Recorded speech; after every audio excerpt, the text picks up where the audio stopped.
Manacled, por Stanley New. Capítulo 17. Elena forcejeó contra el hierro que la aprisionaba. Los bordes le arañaban la piel. Sin embargo, por mucho que se retorció, solo consiguió que le ardieran los hombros. Solo alcanzaba a ver la mitad de la habitación que la rodeaba y todo estaba destrozado. Lo único que oía era su propia respiración aterrorizada. La casa estaba sumida en un silencio inquietante. Pasó lo que pareció una eternidad y entonces oyó unos pasos distantes por el pasillo. La puerta cambió de forma para abrirse y al instante Ferron estaba arrodillado delante de ella, tapando la espantosa imagen de Aurelia. Cuando el hierro que le sujetaba las muñecas se derritió, Elena se derrumbó sobre Ferron. Empezó a respirar con el pecho sacudido por el miedo acumulado. Cuando Ferron le levantó la cabeza, vio el horror en su rostro. Le tocó con cuidado la mejilla y le sostuvo la cara. Tomó aire antes de hablar. «Te has sacado el ojo de la cuenca y tienes una incisión profunda en la esclerótica», dijo con voz trémula. «¿Cómo lo arreglo?» Elena lo miró desconcertada, temblando. Las lágrimas le surcaban la cara y le manchaban los dedos a Ferron. Cada vez respiraba más acelerada. Debería saber la respuesta a la pregunta, pero su memoria le fallaba. Lo único que sentía con claridad era el dolor donde la garra de Aurelia le había perforado el ojo. Ferron la sujetó por los hombros con firmeza. «Mírame. Necesito que mantengas la calma y me digas cómo arreglarlo. Tú sabes cómo arreglarlo». Elena se atragantó con un sollozo.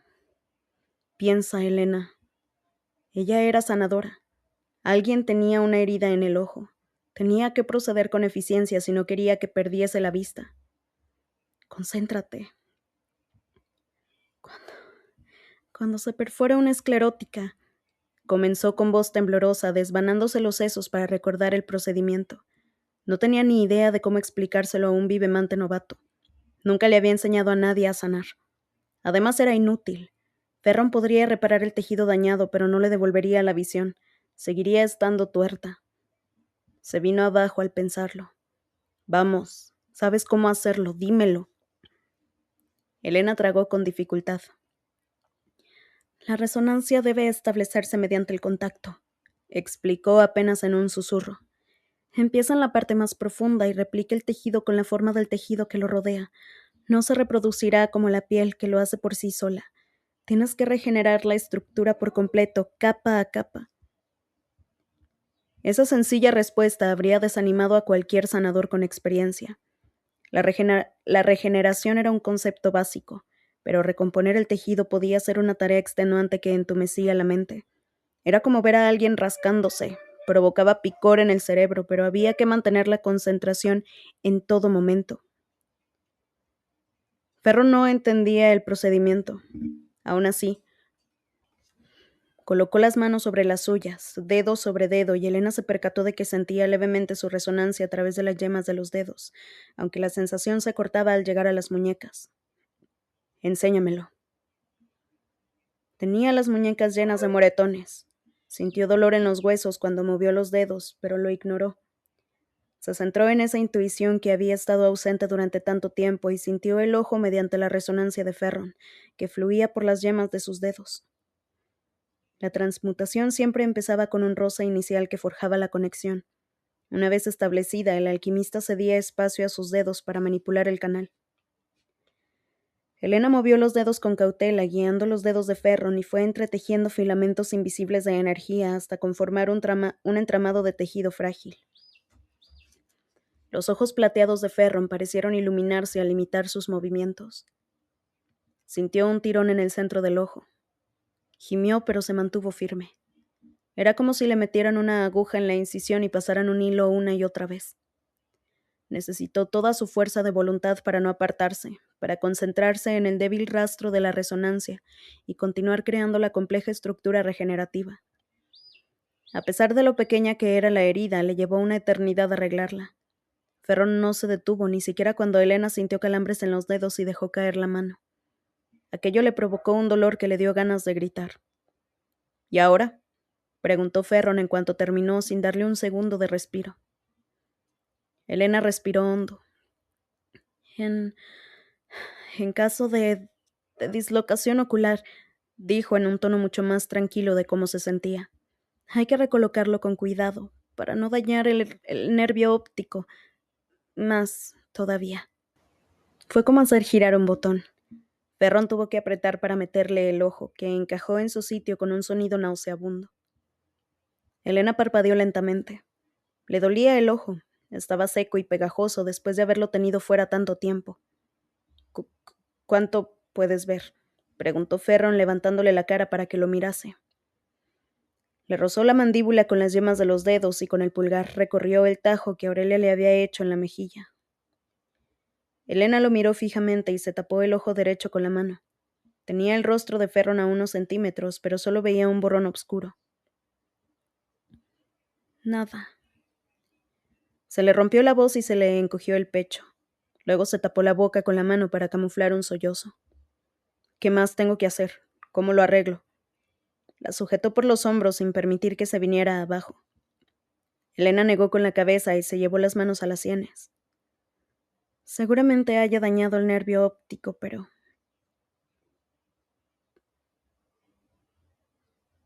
No puedo ayudarte. Sería demasiado.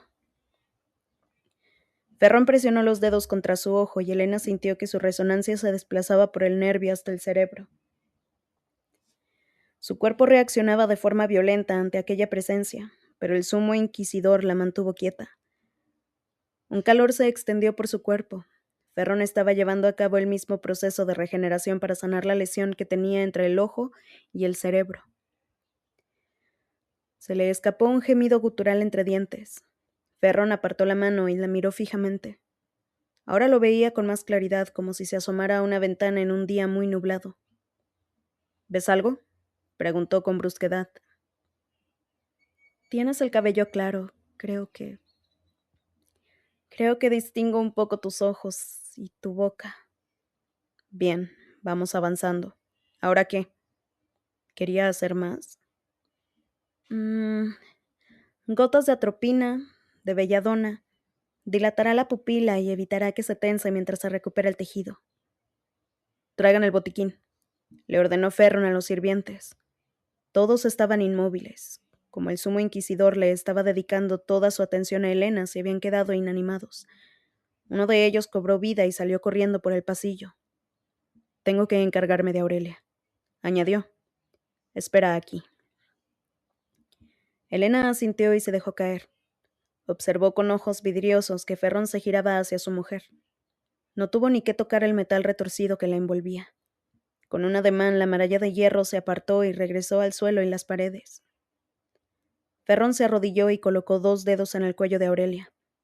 La visión desequilibrada de Elena le impedía determinar la gravedad de las heridas de Aurelia. Pero Ferrón comenzó a colocar huesos y arreglar articulaciones dislocadas con la misma calma con la que resolvería un rompecabezas. Posó una mano sobre el pecho de Aurelia y Elena pensó que Ferrón iba a crear una nueva necrómata.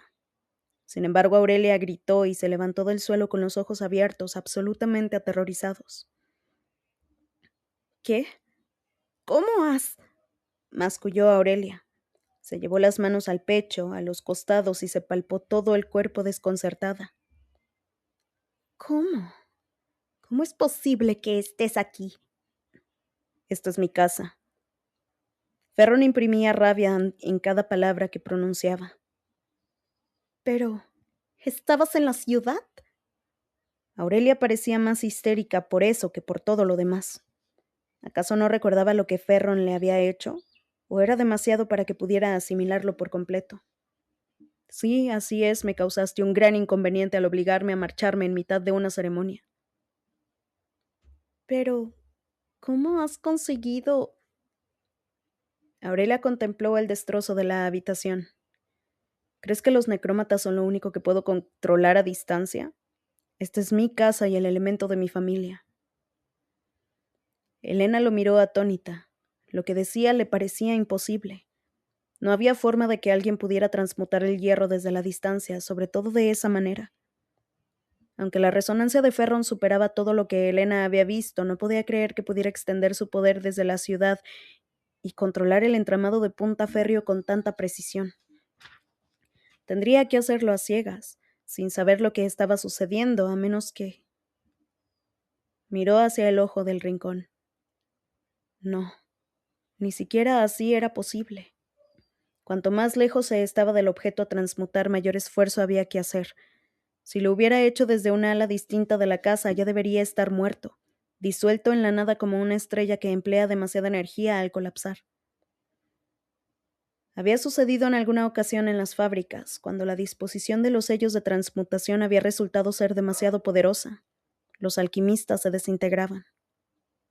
Eso es imposible, replicó Aurelia, reflejando los pensamientos de Helena. ¿Vas a subestimar a tu marido 2 veces el mismo día? No es propio de una esposa. Ah, ¿has venido por mí? No, claro que no. Has venido por ella. Señaló a Helena con un dedo acusador. Has estado a punto de matarme y mataste a Eric Lancaster por ella. Sí, es cierto. ¿Sabes por qué? Porque es la última miembro de la Orden de la Llama Eterna, lo que significa que es importante. Muchísimo más importante de lo que tú serás jamás. Más importante de lo que Lancaster habría soñado. Mi trabajo es mantener su mente intacta. Cuando tu padre te educó, ¿no te mencionó nunca que los ojos tienen un nervio que conecta directamente con el cerebro? ¿Qué crees que pasa si le arrancas uno? Aurelia miró a Helena horrorizada. Ferrón seguía hablando con su tono frío y desprovisto de emoción.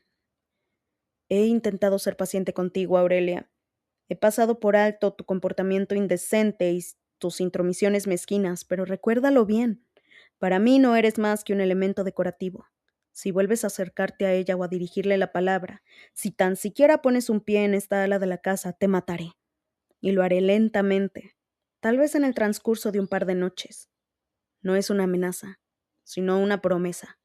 Ahora lárgate de mi vista. Aurelia se puso en pie con torpeza, con el gesto compungido de miedo y dolor, y huyó cojeando de la habitación. Ferrón se incorporó y respiró hondo para luego girarse hacia Helena. Todavía le ardían los ojos de color plata. Se acercó a ella lentamente y se arrodilló. Volvió a moverle la cabeza hacia arriba y estudió sus ojos. Las pupilas son de tamaños distintos, comentó. Voy a llamar a un experto a ver si podemos hacer algo más. Helena lo miró fijamente. Estaba ojeroso y tenía la piel de un color gris pálido, lo que hacía que sus ojos resaltaran aún más, aunque tal vez se debiera a lo nublada que estaba su propia vista. ¿Te encontrabas en la casa cuando...? Helena señaló cómo había quedado la habitación. Ferrón miró a su alrededor. No, de ser así lo habría manejado con más sutileza. Estaba entrando en la finca. ¿Cómo? Ferrón compuso una mueca de cansancio. Es una habilidad que me otorgó Artemon Bennett. Aunque por aquel entonces él no tenía ni idea de lo que estaba haciendo, se suponía que era un castigo. Helena frunció el ceño incrédula. No sabía cómo era posible concederle tanto poder a la resonancia de una persona como para que pudiera controlar el hierro desde la distancia. ¿Cómo es que no quiero hablar del tema ahora? La interrumpió. Se hizo el silencio. Helena seguía sintiendo la necesidad de decir algo más. ¿Cómo sabías que podría curarme el ojo? Era sanadora. Sí, pero... Su voz se desvaneció. No alcanzaba a explicar por qué se sentía tan decepcionada con esa respuesta. ¿Dónde aprendiste a sanar? Insistió Helena. No solo le había resultado fácil seguir sus instrucciones, sino que también había curado a Aurelia y había reparado el daño del nervio óptico, todo por sí mismo. Bueno, verás, hubo una guerra y en aquel entonces era general. Aprendí unas cuantas cosas. Helena empezó a notar que le dolía la cabeza a causa de su visión desigual. Pues tienes un talento natural. En otras circunstancias podrías haber sido sanador. Una de las grandes ironías de la vida, masculló mirando hacia la puerta. La criada había vuelto con un morral similar a los que llevaban los médicos en el campo de batalla. Lo traía colgado del hombro y sujeto a la cintura. Ferrón lo tomó y empezó a rebuscar entre los compartimentos. Helena oyó el tintineo de los frascos de cristal. ¿Solo atropina? Preguntó con un frasco en la mano. Elena negó con la cabeza. 5 gotas de atropina disueltas en una cucharilla de solución salina. Se oyeron más tintineos, el sonido de los tapones al desenroscarse y líquidos vertiéndose. Luego Ferron se metió algo en el bolsillo y cerró el morral. La criada se lo llevó. Elena quiso ponerse en pie. Debería tumbarme para que la solución entre en el ojo, afirmó. Perdió el equilibrio. Le temblaban las manos y los brazos, incapaces de sostener su propio peso. Se desplomó en el suelo. Tal vez era mejor quedarse ahí. Una mano firme la sujetó del codo y la obligó a incorporarse. No voy a echarme sobre ti en el suelo, dijo Ferron con irritación. En vez de llevarla a la cama, la sacó de la habitación y recorrieron el pasillo hasta llegar a otra estancia. El aire olía a rancio y la cama estaba sin hacer. Ferron arrancó la sábana que cubría un sofá y Elena se tumbó allí. El sumo inquisidor se inclinó sobre ella con el frasco en la mano.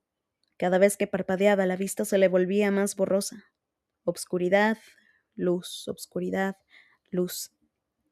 ¿Cuántas gotas? Un par de hechas, 2 veces al día y durante 2 días. Y compresas de eufrasia durante una semana. Perrón se inclinó más y le dejó caer 2 gotas de atropina de belladona en el ojo.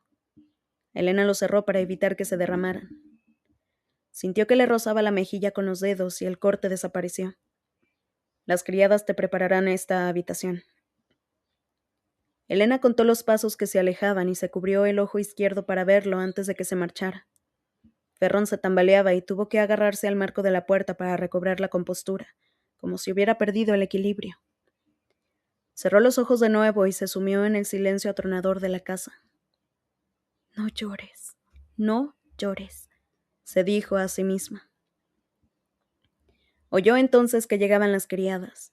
Le dieron la vuelta al colchón e hicieron la cama con sábanas limpias. Encendieron los radiadores que empezaron a sisear mientras iba calentándose la habitación. También trajeron las pocas pertenencias de Elena y las guardaron en el armario nuevo. Las cortinas las dejaron cerradas, por lo que solo entraba un rayo de luz. Cuando se marcharon, Elena se metió en la cama y trató de dormir. Ferrón regresó unas horas después, acompañado de un anciano que portaba un maletín lleno de artilugios. Se lo advierto, las perforaciones en la esclerótica son heridas muy desagradables. Resolló entre jadeos mientras miraba a Elena de reojo. No se puede hacer mucho más. Tendremos suerte si no pierde el ojo. He traído unos parches y si está dispuesto a gastarse el dinero, también tengo ojos de cristal que le quedarán mejor. Se dejó caer en una silla que había traído el mayordomo. ¿Fue ella la que le enseñó cómo emplear la vivemancia para repararlo? Le preguntó a Ferron, que estaba apoyado contra la pared con la mirada apagada. Él asintió sin decir nada. El oculista se acercó a Elena y le abrió el ojo. Usó varios artilugios mecánicos y le retiró el párpado para examinar la herida. Permaneció en silencio un buen rato. Es un trabajo absolutamente excepcional, admitió al fin con voz sorprendida. ¿Vivemancia, dice? Vaya. Volvió a dejarse caer en la silla y contempló a Elena frotándose el mentón. ¿Dónde aprendiste ese truco? Fui sanadora, respondió Elena. El médico soltó un resoplido de incredulidad. Pero la señaló sin terminar la frase. ¿Cómo conoces este tipo de procedimientos médicos? Mi padre era cirujano. Se formó en Kem, después se mudó a Etras. ¿Kem? No me digas. ¿Ahí hay médicos? Elena se limitó a asentir. Increíble. Nunca he conocido a ninguno de Kem. ¿Y recorrió todo el camino desde el continente sur? No quiero ni imaginarlo. El mar es... Se estremeció.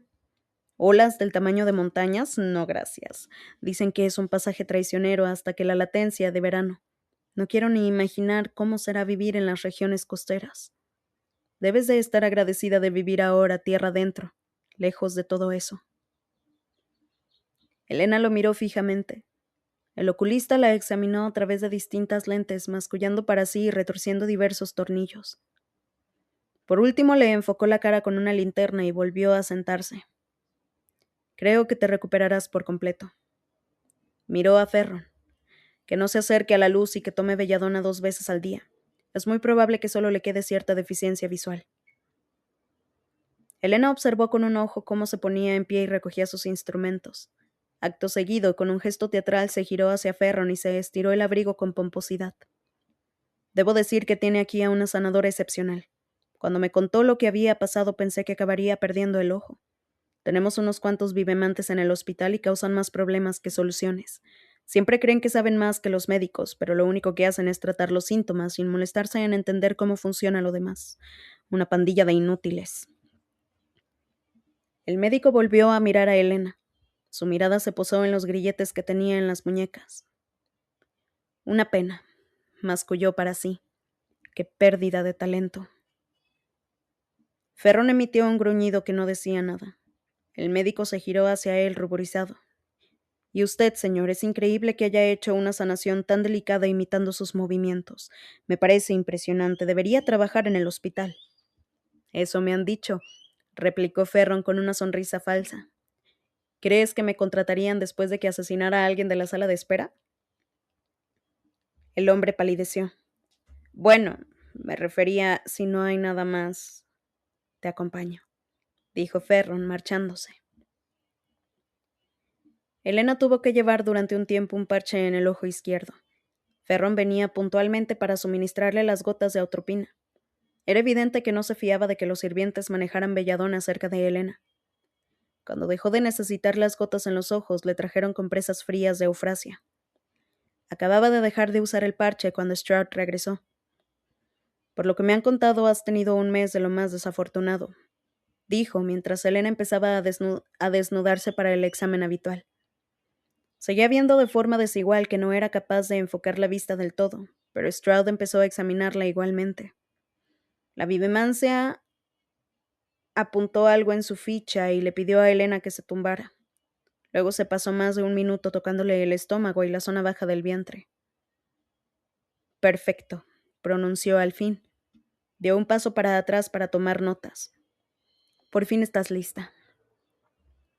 Elena tenía la mirada perdida en el techo y se debatió internamente sobre si debía darle o no a Stroud la satisfacción de preguntarle a qué se refería. Stroud esperó hasta que cedió. ¿Lista para qué?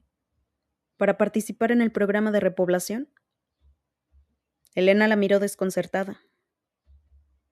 ¿No te lo había contado? Stroud inclinó la cabeza con altanería. Ah, qué tonta, se me habría pasado. Elena parpadeó lentamente. La visión desigual le hacía verlo todo torcido, como si la realidad estuviera desarticulada. Me esterilizaron. Sí, lo sé, asintió Stroud. Creo que soy la primera vivemante que ha conseguido revertir una ligadura de trompas. La habitación comenzó a darle vueltas. No, me dijeron que sería, bueno, me lo pusieron difícil. Tuve que practicar con varias chicas que teníamos en el programa. Ninguna de ellas ha muerto, no te preocupes. No todas las resonancias merecen reproducirse y está bien tener algunas como consuelo. A ciertos señores no les gusta oír que no hay nada disponible para sus repertorios. A Elena se le cerró la garganta. ¿Qué? En fin, no quería decir nada hasta que no estuviera segura. Pensé que te darías cuenta tú sola. Supongo que no eres tan lista como afirma todo el mundo. Elena intentó ponerse en pie y escapar, pero Stroud le paralizó las extremidades con un ademán poco cuidadoso. El sumo nigromante está convencido de que eres una animante. Si tiene razón, no podemos permitirnos desperdiciar a una chica como tú. ¿Te haces una idea de lo escasos que son? Y aquí estás tú, en un momento crítico cuando más lo necesitamos. Elena empezó a temblar. Creía que... la transferencia. Ah, ¿ahora estás dispuesta a cooperar con la transferencia? Stroud se rió. No te preocupes, seguiremos intentando recuperar tus recuerdos después. Por ahora vamos a priorizar otra cosa. Stroud se acercó a la puerta donde aguardaba una criada. Sumo inquisidor, tenemos que hablar. Elena permaneció tendida, incapaz de moverse. Ferron no permitiría que aquello sucediera. Llevaba meses practicando la transferencia. Stroud no podía venir y deshacer todo su trabajo. Intentó respirar con calma. Si empezaba a hiperventilar, Stroud acabaría sedándola o dejándola inconsciente. Y si se despertaba en la central, esperando a que alguien cruzara la puerta para... La vista se le nubló. El miedo le recorrió el cuerpo como si fuera un insecto. ¿Qué iba a hacer? ¿Argumentar que sus recuerdos eran más valiosos que un embarazo? Si tuviera que elegir entre una cosa y la otra, ¿qué sería peor? ¿Cooperar con Ferron para que extrajera los secretos de la llama eterna? ¿O dejar que la violaran para producir el niño que Morrow necesitaba para su propia transferencia? Pero incluso si dejaba de resistirse a la transferencia y cooperaba con Ferron, ¿no la forzarían a quedarse embarazada después? Me has hecho llamar, dijo Ferron al entrar con un deje irritado. Sí, sumo inquisidor. Quería informarle de que he conseguido revertir la esterilización de Marino. El sumo nigromante quiere que la incluyamos en el programa de repoblación, contó Stroud. Ferron no se inmutó, pero guardó un silencio espeluznante. ¿Qué has hecho qué? Dijo al fin. Stroud puso una mano en el vientre de Helena como si estuviera orgullosa. Ya sabe que los animantes son muy escasos. Si de verdad ella lo es, sería un desperdicio no aprovecharla. He pasado los últimos meses experimentando con la reversión de la ligadura de trompas y por fin lo he conseguido. Los de la resistencia fueron unos incompetentes, la verdad. Deberían haberle extirpado el útero, aunque en ese caso le habría hecho un trasplante. Tengo muchos sujetos sanos donde elegir. Ha sido un proceso relativamente menor en comparación con lo que Bennett y yo hicimos con las quimeras. No mencionaste nada de eso. La voz de Ferron estaba adquiriendo un tono peligroso. Como el programa no forma parte de su ámbito y ha insistido en tantas ocasiones en lo frágil que es, pensé que era mejor esperar a estar segura. Sin embargo, el sumo nigromante quiere que comencemos de inmediato. Puede seguir con la transferencia cuando tengamos al niño. Sospecho que entonces se mostrará mucho más cooperativa. Bajó la vista hacia Helena. ¿Verdad? Ferron no dijo nada. Bien, podría llevarla de vuelta a la central. Tenemos una larga lista de señores prometedores, y Marino tiene un repertorio tan inusual que podríamos emparejarla con cualquiera. Stroud miró a Ferron fijamente. No obstante, hablaba con banalidad, como quien bordea el cauce de un río. Cuando hablamos de resonancia, hay un candidato que destaca sobre los demás. Ve al grano. Ferron empleaba un tono monótono, pero Helena se percató del instinto asesino que ocultaba. Stroud se irguió cuán alta era. Es hora de que tenga hijos. Sé que su familia desea que tengan resonancia de hierro, pero para eso tiene una esposa. Como es el único animante que tenemos, el sumo nigromante lo ha elegido para que sea el primero en intentarlo con Marino. Si ella se queda embarazada, buscaremos cualquier indicio de animancia. Su padre nos ha sido de gran ayuda a la hora de darnos detalles sobre el embarazo de su madre, así que sabemos qué síntomas son relevantes. Sin embargo, dado que el tiempo apremia, el sumo nigromante considera que es mejor no cerrarse puertas. Tiene 2 meses para obtener resultados. Si no conseguimos nada, la trasladaremos a la central para ver si tenemos más suerte con otros candidatos.